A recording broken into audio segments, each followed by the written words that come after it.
మారకపోతే తోలు తీస్తామన్నారు TPCC general secretary Charakani Dayakar.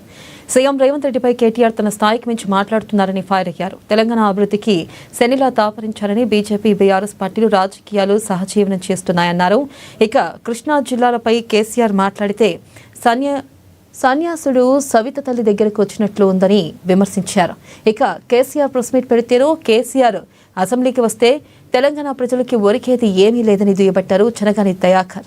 అగౌరవంగా మాట్లాడడాన్ని మేము తీవ్రంగా ఖండిస్తా ఉన్నాం. ఇవులు తెలంగాణలో ఒక నీచమైన భాషని ప్రతిపక్షాల మీద హేళన చేసింది గతంలో కేసీఆర్ గారు. ఇవాళ ఇలాంటి భూతు పురాణాలకు పురోహితుడు కేసీఆర్ అనే విషయాన్ని మర్చిపోవద్దు.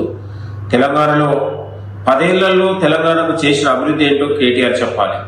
మేము అసెంబ్లీకి ఈ రోజు కాదు 10 సార్లు అసెంబ్లీకి వచ్చి చర్చించడానికి రండి, మీ ఆలోచనలు మీ సూచనలు ఇవ్వమని కోరితే కూడా ఈ సిగ్గులేని దద్దమ్మలు అసెంబ్లీ రావడానికి కూడా వాళ్ళకు లాభాలు దర్శిపోయినాయి. ఎందుకు రావాలంటే వాళ్ళు చేసిన అవినీతి అక్రమాలు ఎక్కడ బయటపడితే అక్కడ ముఖం జారగానే ఇవాళ అసెంబ్లీకి రావడానికి కూడా వాళ్ళకి చేత కావట్లేదు. ఇవాళ తెలంగాణలో 10 ఏళ్ల పాటు దోచుకొని తిన్నా కూడా వాళ్ళ ఆకలి ఇంకా తెల్లారట్లేదు.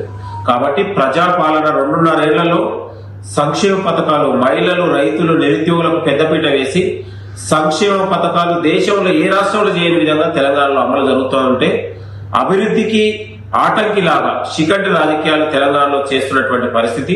ఇవాళ కేటీఆర్ తన బుద్ధిగాని తన వ్యవహారశీలి మానుకోవాలి. ప్రజలు 2023లో